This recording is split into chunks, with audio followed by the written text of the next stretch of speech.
लुधियाना में स्थित यह कृष्ण गौशाला ऐसी लगती है जैसे वृंदावन धाम की ही गौशाला हो।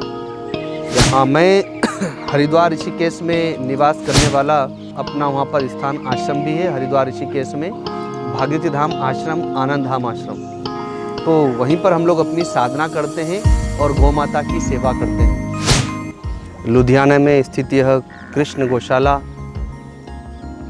ऐसी लगती है जैसे वृंदावन धाम की ही गौशाला हो। यहाँ की जो गायें हैं आप देखिए कितनी सुंदर गायें। ऐसा लगता है कि भगवान श्री कृष्ण जिस समय गायों को चराते थे वे गाय जितना स्वस्थ और मस्त रहती थी, ठीक वैसी ही यहाँ पर वे गायें हैं। और यहाँ का जो प्रबंध है, देख रेख है, वो देख करके बड़ा आनंद आता है। हम लोग प्रतिवर्ष लुधियाना अर्थात पंजाब के क्षेत्र में जब आते हैं तो इस गौशाला पर अवश्य आते हैं, क्योंकि यहाँ पर केवल देशी गोवंश है। हम लोग गोव्रती हैं। गोव्रती होने के कारण से देशी गौमाता का ही दूध, दही, घी या उससे बना हुआ पदार्थ लेते हैं, और अगर नहीं मिलता है तो नहीं लेते। तो पंजाब जैसे क्षेत्र में और उसमें भी लुधियाना जैसे शहर में ऐसी गौशालाएँ दुर्लभ हैं। और यहाँ पर जो सेवा की जा रही है वो देख करके बहुत अच्छा लगता है। बहुत अलग अलग विभाग बांटे गए हैं। रुग्ण गायों के लिए अलग विभाग है और उसकी अच्छी व्यवस्था है। उसके बाद जब वो थोड़ी स्वस्थ होती हैं तो उनका विभाग अलग है। नंदियों का विभाग अलग है। जो दूध देने वाली गाय हैं उनका विभाग अलग है। बछड़ों का विभाग अलग है।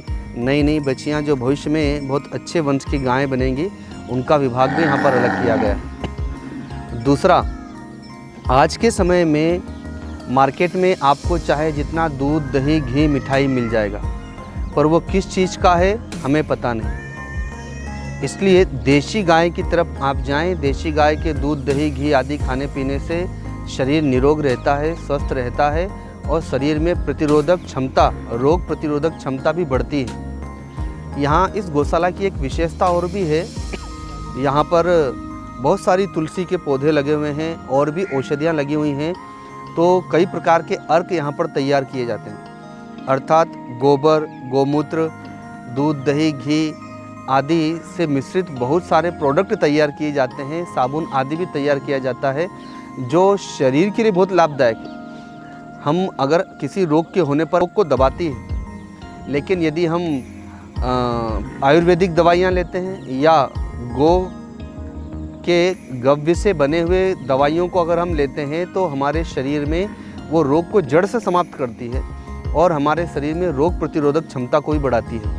तो जो भी इस गौशाला से जुड़े हुए भक्तगण हैं, संतगण हैं, वे निश्चित रूप से गोलोक धाम में ही वास कर रहे हैं। और 33 करोड़ देवी देवता, 68 करोड़ तीर्थ जिस गौ माता में वास करते हैं, स्वयं भगवान श्री कृष्ण भी जिन गायों को नंगे पैर चराते हैं, ऐसी देशी गौ माता की सेवा, उनका दर्शन, उनका स्पर्श, उनका दूध आदि प्राप्त करना बड़े सौभाग्यशालियों को प्राप्त होता है। तो इसलिए जो भी इस वीडियो को श्रवण कर रहे हैं वे लोग इस गौशाला से अवश्य जुड़ें, यहाँ पर आकर के देखें, गायों की सेवा करें, तो उनकी समस्त मनोकामनाएं पूर्ण होंगी। उनके दुख कष्ट आदि का निवारण होगा और परिवार में भी सुख शांति और समृद्धि की प्राप्ति होगी। तो गौशाला का नाम भगवान श्री कृष्ण के नाम से ही है, कृष्ण गौशाला। लेकिन हमारे पूज्य आश्रम बापू जी की ही यह मुख्य गौशाला है इस लुधियाना क्षेत्र में। आज भी उनकी प्रेरणा से, उनके भक्तों, उनके ब्रह्मचारियों के माध्यम से अनवरत यहाँ पर गायों की सेवा होती है। और छोटी बड़ी गाय, बछी आदि सब मिला के लगभग 500 के लगभग यहाँ पर गोवंश है।